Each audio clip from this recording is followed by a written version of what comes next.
Gokil Bang Rasman. Gokil. Lihat. Saya lebih gila dari Alvin dan tidak takut masuk penjara. Saya tidak main-main. Perhatiin sekali lagi gua slow mo ya. Lihat.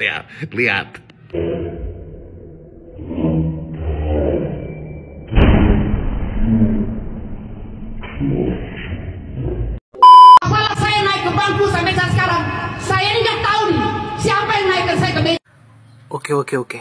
Dikarenakan saya adalah anak indigo yang bisa melihat segala jenis hantu-hantu di dunia ini, saya akan menerawang siapa sebenarnya yang menaikkan kaki Pak Firdaus ke atas meja. 2 orang saudara saya memimpin Mahkamah Konstitusi dan menorehkan sejarah di bangsa Indonesia bahwa bagaimana penegakan hukum di Mahkamah Konstitusi. Siapa mereka ini, si kura-kura ninja maupun koboi cengeng? Di mana kuliahnya? Siapa dosennya? Kampusnya di mana? Pernah ikut ospek atau tidak? Pernah ikut masa bimbingan atau tidak pernah? Klarifikasi yang diberikan oleh Rasman maupun Firdaus Oiwobo memang di luar dugaan. Selama ini orang berpikir bahwa seorang lawyer tentu akan memberikan klarifikasi yang sesuai dengan dasar-dasar hukum yang ia pelajari. Dan tentunya setiap tindakan yang ia lakukan pasti sudah sesuai dengan standar ilmu yang ia peroleh. Tetapi sungguh di luar dugaan, ternyata klarifikasi yang diberikan Rasman maupun Firdaus sungguh mengecewakan dan terkesan menggelikan. Kenapa demikian? Ketika memberikan klarifikasi, saat ditanyai para awak media, Firdaus justru mengatakan bahwa ia sendiri tidak tahu. Kaget-kaget dia sudah di atas meja. Dia tidak tahu siapa yang menaikkan dia di atas meja. Ini kan jawaban atau klarifikasi yang konyol. Karena dalam situasi, dalam suasana begitu banyak orang, kok bisa-bisanya ia menyampaikan, ia sendiri tidak tahu, kok bisa-bisanya sudah ada di atas meja. Jika kita tinjau atau lihat dari latar belakang pendidikan yang mereka peroleh atau yang mereka dapatkan, itu sungguh jauh dari harapan. Karena jawaban model seperti ini cara berkelit orang yang tidak memiliki ilmu pengetahuan. Hal-hal seperti ini harusnya dilakukan oleh para klien yang mungkin tidak paham tentang hukum, sehingga mereka bisa seenaknya untuk berkelit biar bisa terlepas dari jeratan hukum. Tetapi justru pernyataan klarifikasi dari Rasman maupun Firdaus membuat netizen ikut tertawa. Dan kali ini yang ikut tertawa bukan hanya dari netizen saja, tapi juga dari para artis. Salah satunya adalah Bang Deddy Corbuzier. Ikut tertawa geli melihat situasi ini. Bahkan ia mengungkapkan bahwa ia pernah menjadi juara 2 kali ya, sebagai seorang mentalis. Baru kali ini dia juga heran, kok ada sosok seseorang pengacara yang kaget-kaget sudah di atas meja dan tidak diketahui oleh siapa-siapa. Bahkan dirinya sendiri pun tidak tahu dia sudah di atas meja. Dan dalam video ini juga kita akan mendengarkan bagaimana Farhad Abbas yang terus memberikan penyerangan terhadap Rasman maupun Firdaus dan meminta agar kartu BAS mereka dicabut dan tidak usah diberikan izin untuk beracara lagi. Baik, seperti apa keseruannya? Mari kita ikuti video-videonya.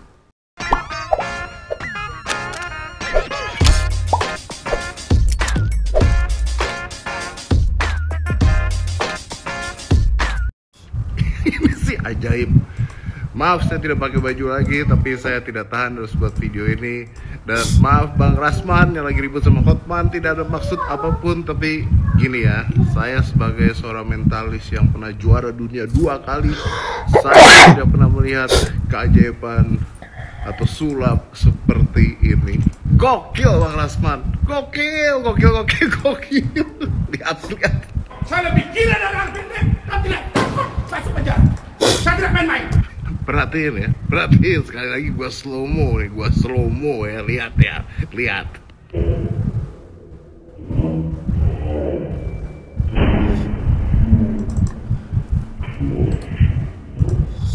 Itu gelang lompat balik lagi ke tangan, celup.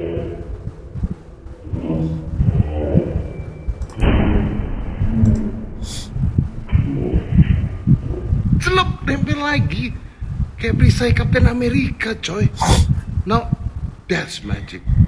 Gua serius puluhan tahun jadi mentalist, jadi magician. Gua nggak tahu caranya gimana, rahasianya gimana, but that's amazing. Bang Rasman gokil. Gokil, sumpah keren. Masalah saya naik ke bangku sampai saat sekarang, saya ini nggak tahu nih siapa yang naikkan saya ke meja. Oke.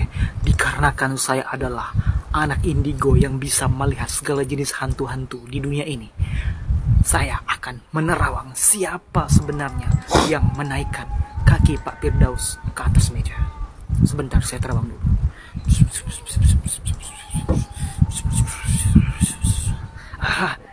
Saya menemukan. Ternyata inilah sosoknya yang membuat kaki Pak Firdaus naik ke atas meja. Jeng. Nah, inilah sosoknya. Inilah sosok makhluk yang membuat kaki Pak Firdaus bisa naik ke atas meja. Inilah. Makhluk ini sangat kejam dan menakutkan. Makhluk ini auranya sangat kuat. Aura negatifnya sangat kuat. Saya tidak bisa menahannya.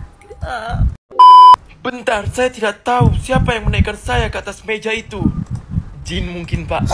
Mungkin jin ya, Pak ya, yang naikkan Bapak di atas meja. Itu pun Bapak kalau nggak ditunjuk-tunjuk ya, itu Bapak bakal terusin tuh naik meja, Pak. Itu kan habis Bapak ditunjuk, terus Bapak putar arah, turun. Orang Bapak aja malah maju kok. Kalau merasa Bapak dinaikin, Bapak marah dong. Turun sendiri, langsung turun gitu, nggak maju ke depan. Itu Bapak sempat maju loh, Pak. Gak habis pikir di pikiran aku katanya, saya ada yang naikkan katanya. Mungkin jin ya, Pak ya.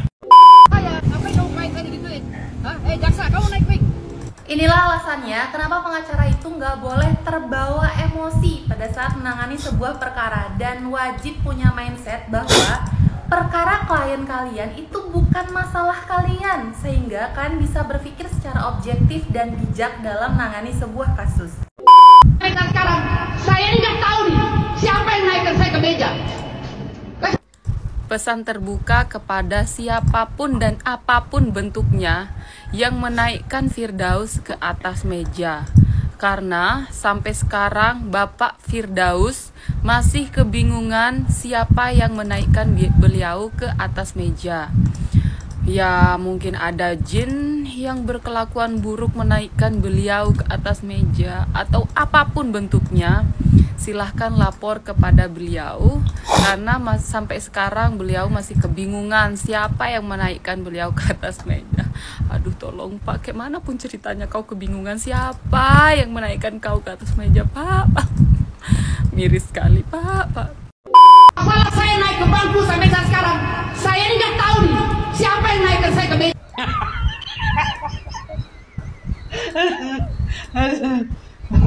Om Firdaus lama-lama macam mukibin kalau ngomong. Iya, seolah-olah habis berbuat nggak bertanggung jawab.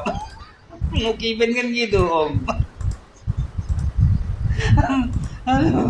Itu yang naikkan Om itu ke atas meja itu Jenny Prit alias Magnolia. Aduh, jelas-jelas kami lihat Om naik sendiri ya. Naik sendiri ke atas meja, itu videonya ada. Aduh Om, hancur udah Om. Nah, udahlah Om, santai aja Om, tenang Om. Ya, besok kalau dipanggil, jangan lagi naik ke atas meja ya Om. Ya, jangan lagi buat rusuh. Udah tahan saja, oke? Sehat selalu ya Om.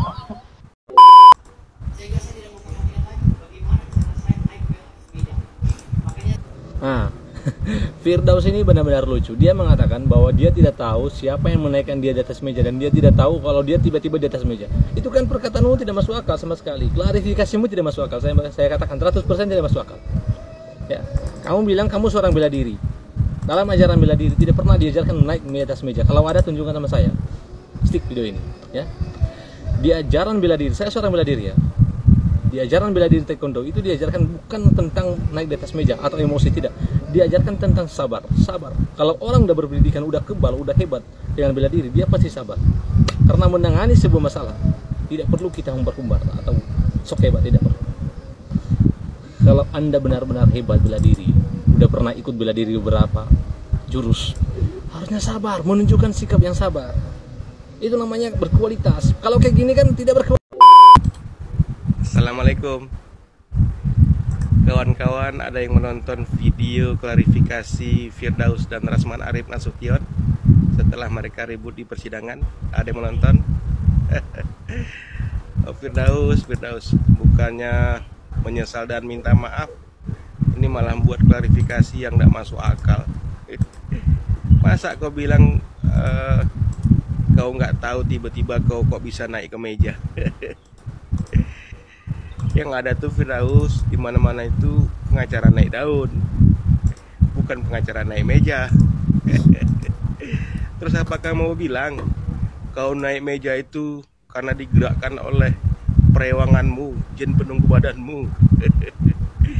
Kalau gitu nanti kau mati nggak usah pala ada yang mengangkat kau dalam keranda. Mana tahu kau tiba-tiba masuk dalam keranda. Ada yang menggerakkanmu, Firdaus. Firdaus. Bentar, saya tidak tahu siapa yang menaikkan saya ke atas meja itu. Jin mungkin, Pak. Mungkin jin ya, Pak ya, yang naikkan Bapak di atas meja. Itu pun Bapak kalau nggak ditunjuk-tunjuk ya, itu Bapak bakal terusin tuh naik meja, Pak. Itu kan habis Bapak ditunjuk, terus Bapak putar arah, turun. Orang Bapak aja malah maju kok. Kalau merasa Bapak dinaikin, Bapak marah dong. Turun sendiri, langsung turun gitu, nggak maju ke depan. Itu Bapak sempat maju loh, Pak. Gak berpikir di pikiran aku katanya, saya ada yang naikkan katanya. Mungkin jin ya, Pak ya.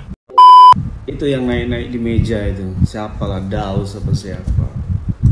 Naik di meja sebagai seorang lawyer di ruang persidangan, terlepas sidang itu sudah ditutup atau tidak.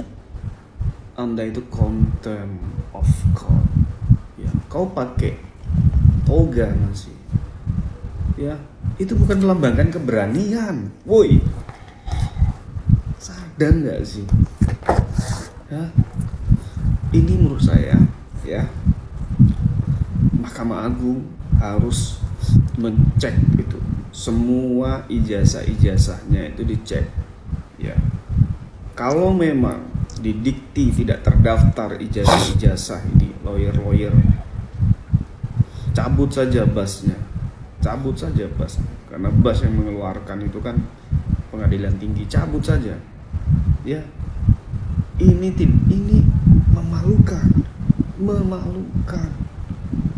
Ya, lawyer itu identik sebagai pejuang keadilan yang mengutamakan. Ya, makanya saran saya kepada Mahkamah Agung, terlepas dari organisasi manapun sekarang yang mengajukan sumpah, cek ijazahnya. Kalaupun sudah dikeluarkan basnya, cek ijazahnya, karena sekarang mudah sekali mengecek ijazah melalui web di Dikti. Cek, kalau nggak ada, cabut basnya. Sudah memalukan. Kalian sebagai penegak hukum memalukan. Hotman Paris, saya ini adalah Ketua Umum Relawan Militan Prabowo sejak 2014 dan 2019. Dan saya salah satu orang yang dicari oleh Polda Metro Jaya karena menurunkan massa dan membuat kericuhan di depan Bawaslu. Kalau kau bicara masalah jasa kamu pada Pak Prabowo, saya juga punya jasa. 2 orang keluarga besar saya memimpin komisi 2 orang saudara saya memimpin Mahkamah Konstitusi dan menorehkan sejarah di bangsa Indonesia bahwa bagaimana penegakan hukum di Mahkamah Konstitusi. Sampai saat ini keluarga saya masih ada yang menjadi hakim agung di Mahkamah Agung. Tapi saya tidak pernah bawa-bawa itu.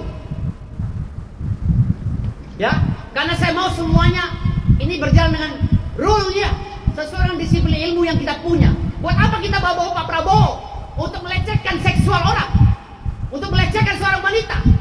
Banyak lagi laporan-laporan wanita lain atas perbuatan kau, Hotman Paris. Ya,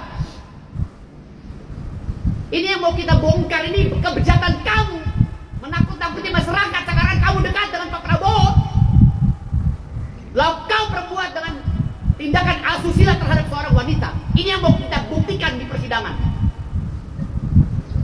Kau bawa-bawa nama dekat dengan Kapolda dan lain-lain. Ini yang mau kita bongkar. Kau dekat dengan Bang Otto Hasibuan, ini yang kita bongkar. Kedekatan kau ini kau jadikan modus untuk melecehkan wanita secara seksual. Ini yang mau kita bongkar. Kami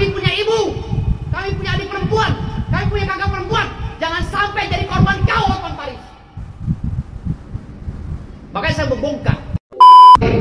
2 orang saudara saya memimpin Mahkamah Konstitusi dan menorehkan sejarah di bangsa Indonesia bahwa bagaimana penegakan hukum di Mahkamah Konstitusi. Sampai saat ini keluarga saya masih ada yang jadi hakim agung di Mahkamah Agung. Tapi saya tidak pernah bawa-bawa itu. Ya, karena saya mau semuanya ini berjalan dengan rule-nya sesuai dengan disiplin ilmu yang kita punya. Buat apa kita bawa-bawa Pak Prabowo untuk melecehkan seksual orang, untuk melecehkan seorang wanita? Banyak lagi laporan-laporan wanita lain atas perbuatan kau, Hotman Paris. Ya, ini yang mau kita bongkar, ini kebejatan kamu menakut-nakuti masyarakat. Sekarang kamu dekat dengan Pak Prabowo, lalu kau perbuat dengan tindakan asusila terhadap seorang wanita. Ini yang mau kita buktikan di persidangan. Kau bawa-bawa nama dekat dengan Kapolda dan lain-lain. Ini yang mau kita bongkar. Kau dekat dengan Bang Otto Hasibuan. Ini yang mau kita bongkar. Kedekatan kau ini kau jadikan modus untuk melecehkan wanita secara seksual. Ini yang mau kita bongkar. Kami punya ibu, kami punya adik perempuan, kami punya kakak perempuan. Jangan sampai jadi korban kau, Hotman Paris. Makanya saya membongkar. Para hakim yang mulia, tolong dengar ini yang mulia. Saya tidak pernah melakukan tindakan seperti itu dalam persidangan. Dari mulai proses persidangan, saya sudah komplain dengan Ibu Sofiatun itu, hakim. Karena dia kasar sekali, tidak menunjukkan dirinya sebagai hakim yang mulia, dan mencederai persidangan, tidak imbang, tidak adil. Nah, karena tidak adil ini bagi kami protes beberapa kali. Kami dianggap anak TK, padahal kami profesor, doktor, dan magister hukum. Di mana keadilan bagi kami sebagai pembela kuasa daripada klien kami? Ini mau saya bongkar, Hotman. Ya, jangan kau bawa dikit-dikit Pak Prabowo, kau takut-takuti orang. Kau buat ini macamnya, kau ini bermain dengan tipu-tipu. Kau nggak bisa, Hotman. Kita buka siapa yang salah, siapa yang benar. Masalah saya naik ke bangku sampai saat sekarang, saya ini nggak tahu nih siapa yang naikkan saya ke meja. Saya sudah bilang kafir saya kalau saya tahu. Karena saya udah panik lihat klien saya itu udah dicekek, dianiaya oleh jaksa dan orang yang pakai batik, 2 orang itu. Orang nggak jelas mungkin. Kalau memang dia pamdal, mana surat pamdalnya? Adakah SOP pamdal Mahkamah Agung untuk menganiaya klien saya? Kenapa menganiaya klien saya tidak izin kepada kami yang saat itu ada di depan mereka? Apapun tindakan kalian harusnya izin kepada kami sebagai kuasa hukum. Jangan semena-mena terhadap klien saya. Ya. Jadi saya rasa tindakan klien kami, Bang Rasman, itu hal yang wajar di setiap peradilan, di setiap persidangan. Jangan kaku sekali. Hotman ini ketahuan jarang sidang, seringnya piknik. Makanya dia ini kaget melihat orang seperti itu. Jadi persidangan itu biasa. Kalau ada penuntut dengan yang dituntut itu diskusi setelah sidang itu biasa. Dan ini juga ini wanti-wanti saya kepada penganiaya klien saya yang pakai batik ini. Entah ini orang dari mana ya, mengaku karyawan Mahkamah Agung, mencederai persidangan ya, memprovokasi ya. Kalau klien kami tidak ada tindakan, jangan euforia. Kalian justru yang menganiaya klien kami ya, mengeroyok yang dimari dalam pasal 170 KUHP ya. Jaksa juga sama, memperkusi saya dengan kalimat yang tidak pantas, menonjok meja saya.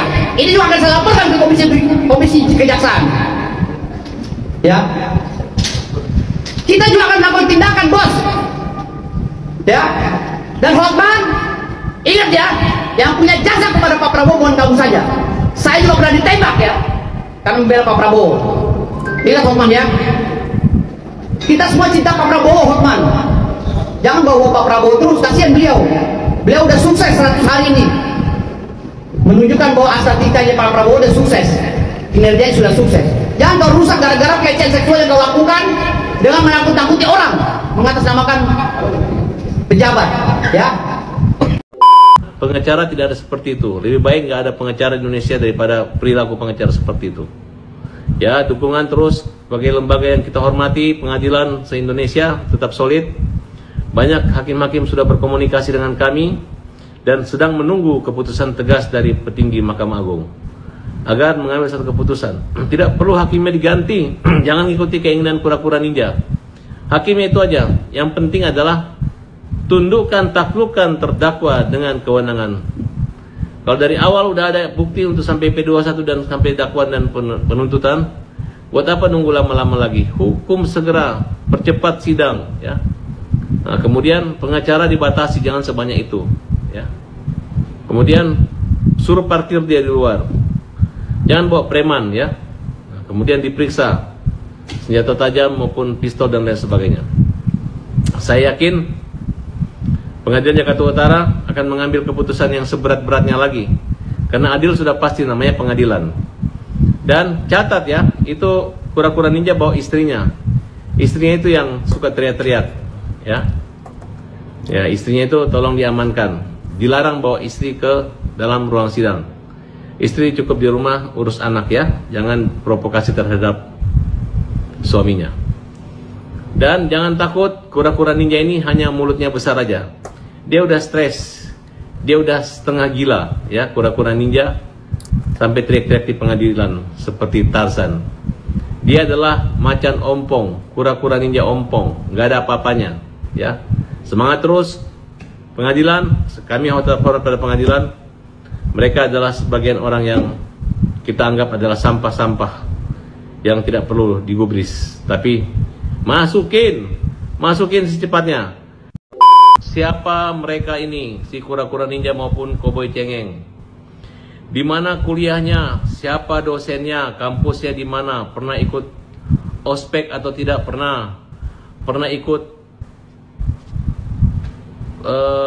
masa bimbingan atau tidak pernah? Pernah ikut organisasi pemuda atau apa? Pernah tidak mereka ikut? Kalau mereka tidak pernah ikut, ya berarti mereka adalah bodong. Kalau mereka pernah ikut, mana? Tolong buktikan rekam jejak mereka sebagai orang yang tidak tiba-tiba menjadi pengacara. Ada beberapa kelompok yang kita lihat adalah lawyer-lawyer yang kita anggap pernah dipecat, ya, mantan narapidana, terutama PB. Kemudian kura-kura ninja pernah semua di penjara. Kura-kura ninja tidak takut di penjara. Silakan Pak Majelis Hakim, Pak Ketua Mahkamah Agung, masyarakat menunggu ketegasan dari Mahkamah Agung untuk menangkap mereka. Masukkan saja Pak. Kalau mereka mengancam tidak akan sidang sebelum hakim diganti, jadikan alasan tidak hadiran mereka sebagai upaya menghambat peradilan. Dan sah untuk ditahan. Kemudian keluarkan penetapan contempt of court ke pengadilan, kemudian laporkan oleh Kepala Bagian Keamanan pengadilan bahwa ada teriakan-teriakan yang tidak manusiawi yang dilakukan oleh oknum pengacara. Kemudian saya sampaikan agar Pengadilan Tinggi Jakarta maupun Pengadilan Ambon telusuri lagi rekam jejak berita acara sumpahnya di pengadilan mana, tolong dicabut atau diberhentikan, ya. Dikubur selama-lamanya, jangan lagi ada pengacara-pengacara seperti ini. Orang ini dulu ngakunya wartawan, sekarang dia ngakunya pengacara pejabat, padahal hanya mulutnya yang sangat besar. Kura-kura ninja ini waktu ribut dan menghajar di meja majelis hakim, sampai orang minta supaya dia sadar. Berarti kura-kura ninja ini tidak sadar. Apakah dia dalam gangguan kurang obat atau pengaruh obat-obatan? Tolong diperiksa tes urin lagi nih kura-kura ninja. Dan seluruh pengacara yang mendampingi dia, ya. Kecuali Rihat Huta Barat, itu masih partner saya. Kalau yang lain periksa tes urin, ya. Terlalu berani mereka ngamuk-ngamuk di pengadilan. Dan kita minta supaya majelisnya tegas, langsung masukin kandang kura-kura ninja. Dan masyarakat menunggu ketegasan dari Mahkamah Agung untuk menangkap mereka. Masukkan saja Pak. Kalau mereka mengancam tidak akan sidang sebelum hakim diganti, jadikan alasan tidak hadiran mereka sebagai upaya menghambat peradilan. Dan sah untuk ditahan. Kemudian keluarkan penetapan contempt of court ke pengadilan, kemudian laporkan oleh Kepala Bagian Keamanan pengadilan bahwa ada teriakan-teriakan yang tidak manusiawi yang dilakukan oleh oknum pengacara. Kemudian saya sampaikan agar Pengadilan Tinggi Jakarta maupun Pengadilan Ambon telusuri lagi rekam jejak berita acara sumpahnya di pengadilan mana, tolong dicabut atau diberhentikan ya. Dikubur selama-lamanya, jangan lagi ada pengacara-pengacara seperti ini. Orang ini dulu ngakunya wartawan, sekarang dia ngakunya pengacara pejabat, padahal hanya mulutnya yang sangat besar. Kura-kura ninja ini waktu ribut dan menghajar di meja majelis hakim, sampai orang minta supaya dia sadar. Berarti kura-kura ninja ini tidak sadar apakah dia dalam gangguan kurang obat atau pengaruh obat-obatan. Tolong diperiksa tes urin lagi nih kura-kura ninja. Dan seluruh pengacara yang mendampingi dia ya, kecuali Rihat Huta Barat, itu masih partner saya. Kalau yang lain periksa tes urin ya. Terlalu berani mereka ngamuk-ngamuk di pengadilan. Dan kita minta supaya majelisnya tegas, langsung masukin kandang kura-kura ninja. Dan masyarakat lihatlah, seluruh pengacara yang ribut ngamuk-ngamuk di situ jangan lagi dipakai ya, karena mereka itu nggak akan laku lagi, akan dibenci sama polisi, sama jaksa, sama hakim. Ya mereka nggak pakai otak, pakai otot, pakai mulut besar doang ya. Dan kalau pengacara udah ribut sedemikian rupa, alamat kliennya akan masuk penjara yang lama. Karena kalau orang benar nggak akan ada seribut seperti itu. Karena saya yakin hakim-hakim, majelis hakim itu orang yang adil. Kalaupun orang tidak membela diri, dia bisa memberi keadilan. Tapi kalau orang yang bersalah mau teriak menyalahkan hakim, tetap aja hakim berdasarkan dua keputusan dan alat bukti dan keyakinannya. Nah, kita melihat adalah pengacara yang grogi, kura-kura yang takut masuk penjara. Dia merasa mencapai keadilan, mencari keadilan. Sebenarnya dialah orang yang berbuat tidak adil dengan cara menghina, memfitnah orang. Jadi dia adalah pelakunya, bukan mencari keadilan. Kalau kura-kura ninja mengancam akan menggunakan baju toga, nampaklah kebodohannya. Karena memang dia nggak sekolah hukum dulunya. Nah, karena sudah menjadi wartawan, dia merasa pengetahuan dia tentang hukum bagus. Padahal sangat rusak. Kura-kura ninja ini punya pengalaman rekam jejak, selalu ngajak orang berantem. Kalimat-kalimatnya, kata-katanya anjing, kotor, tai, itu selalu disampaikan sama dia. Assalamualaikum warahmatullahi wabarakatuh. Bang Firdaus Oibowo bikin gempar seluruh masyarakat Indonesia karena tindakannya, aksinya, abstraksinya yang naik ke atas meja di PN Jakarta Utara pada saat membela Rasman Arif Nasution versus Hotman Paris Hutapea terkait dengan kasus ITE. Terlepas dari semua alasan-alasan Bang Firdaus, yang jelas naik ke atas meja meskipun persidangan itu telah ditutup atau telah selesai, tapi itu masih di ruang sidang dan Bang Firdaus itu menggunakan toga pengacara dan kapasitasnya sebagai advokat, bukan sebagai pemain sirkus. Oleh karena itu naik di atas meja dengan segala alasan apapun, apalagi sampai beliau nggak sadar siapa yang menaikkan beliau ke atas meja, klarifikasinya menurut saya itu tidak dapat dibenarkan. Saya khawatirnya PN Jakarta Utara menindaklanjuti aksi-aksi itu, termasuk Bang Rasman yang melakukan huru-hara dan sebagainya pada penghinaan terhadap pengadilan. Karena menginjak meja, ya, berdiri di atas meja di ruang sidang itu adalah tindakan yang tidak bisa ditolerir dan itu bisa berbahaya kalau Mahkamah Agung kemudian mencabut berita acara sumpah ya rekan-rekan kita ini, dan kita tidak mengharapkan itu sebenarnya. Ya, kalau bisa jangan banyak klarifikasi, tapi ya mohon maaf kepada PN Jakarta Utara, mohon maaf kepada majelis hakim sehingga hakim lebih bisa menahan diri dan tidak menindaklanjuti dengan proses hukum. Dan kemudian sidang berikutnya pada tanggal 20 Februari 2025 ya, agendanya tetap sama, pemeriksaan saksi-saksi dari JPU. Sidang terbuka atau tertutup, yang jelas kalau Bang Rasman tidak terima ya sidang yang akan digelar itu secara tertutup, meskipun kontennya itu atau keterangannya akan diterangkan oleh saksi itu sangat sensitif dan dia minta secara terbuka, maka bisa meminta kepada Ketua PN Jakarta Utara, bisa melaporkan ke Badan Pengawas Mahkamah Agung, bisa juga melaporkan ke Komisi Yudisial. Ada ruang-ruangnya. Jangan terlalu ngotot, jangan terlalu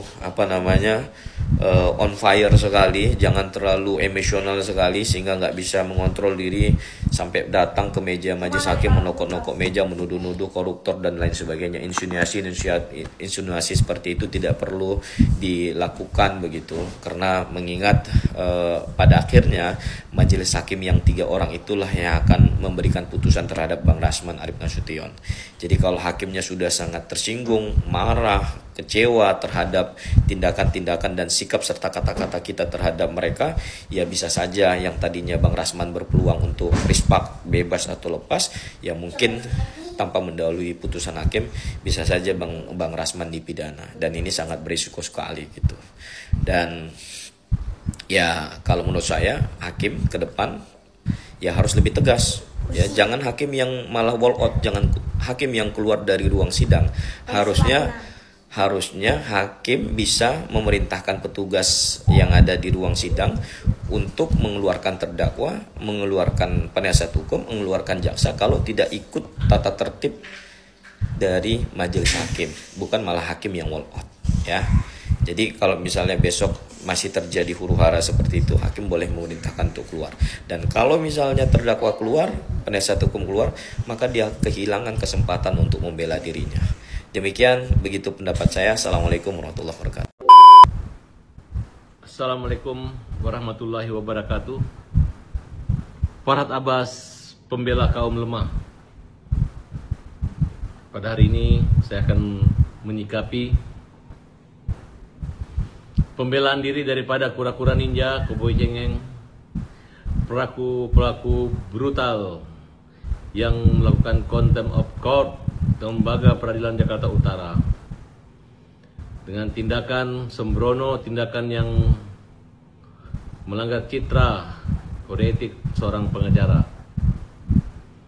Jadi saya mengutuk tegas dan sebagai ketua LSM Hajar memecat, mengubur pengacara-pengacara kura-kura ninja dan koboi cengeng. Terutama masyarakat harus tahu bahwa kura-kura ninja bersama dengan istrinya ini teriak-teriak. Dia minta ketua majelis hakim diganti. Kemudian dia menghina peradilan. Katanya peradilannya ini adalah peradilan yang buruk, ya, peradilan brutal, peradilan yang tidak berpihak pada keadilan.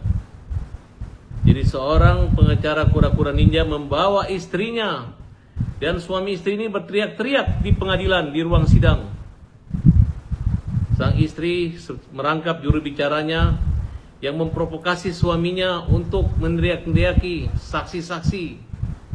Kemudian mereka secara bersama-sama dengan oknum pengacara koboi cengeng naik di meja pengadilan. Ya, itu adalah karakter mereka. Tolong masyarakat yang ada tahu siapa mereka ini, si kura-kura ninja maupun koboi cengeng. Di mana kuliahnya, siapa dosennya, kampusnya di mana, pernah ikut ospek atau tidak pernah ikut masa bimbingan atau tidak pernah ikut organisasi pemuda atau apa, pernah tidak mereka ikut. Kalau mereka tidak pernah ikut, ya berarti mereka adalah bodong. Kalau mereka pernah ikut, mana tolong buktikan rekam jejak mereka sebagai orang yang tidak tiba-tiba menjadi pengacara. Ada beberapa kelompok yang kita lihat adalah lawyer-lawyer yang kita anggap pernah dipecat, ya, mantan narapidana, terutama PB.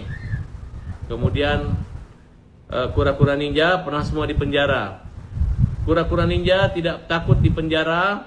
Silakan Pak Majelis Hakim, Pak Ketua Mahkamah Agung, masyarakat menunggu ketegasan dari Mahkamah Agung untuk menangkap mereka.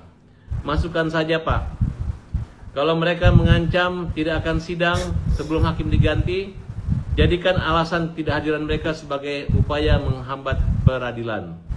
Dan sah untuk ditahan.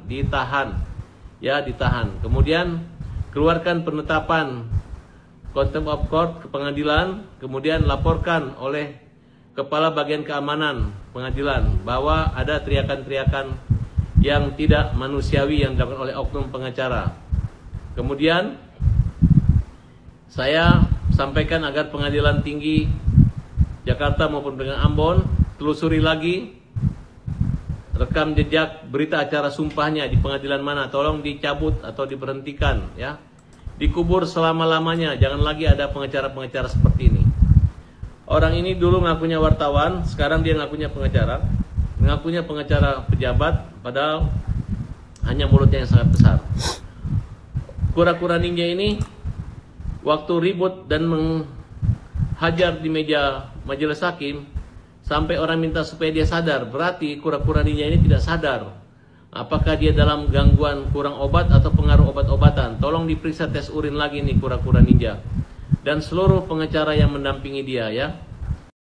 Jiwa, di mana aja dia selalu cari panggung. FH itu pengacara udah nggak. Sebenarnya gue tuh ngefans tahu sama Farhad Abbas itu. Ngefans banget, apalagi pas dia waktu menangani kasusnya Vina. Berasa banget gitu gua. Ya Allah, mulia banget ya hati Farhad Abbas gitu ya. Kagak dibayar, kagak apa. Ya, walaupun dia numpang tenar gitu loh. Tiba-tiba dia megang Agus, menangani kasusnya Agus. Ya Allah, jadi gedek gue. Gedek segedek-gedeknya. Tapi sekarang dihina sama Firdaus, gua kok kayak sakit hati gitu ya. Apa cinta gua sama Farhad Abbas masih melekat gitu ya waktu dia megang kasus Vina. Kenapa kok gue sakit hati gitu? Walaupun yang dikatakan sama Firdaus itu emang ada benernya. Cuman ya Firdaus juga emang pengacara apa dia? Gue kagak kenal juga sama dia. Dia juga kan sama numpang tenar. Baik sahabat sekalian, demikianlah beberapa buah video yang coba saya reaksi pada kesempatan kali ini. Dan kepada para sahabat sekalian yang mungkin ingin berkomentar, silakan tulis di kolom komentar. Sekian dan terima kasih dan sampai berjumpa kembali di video selanjutnya.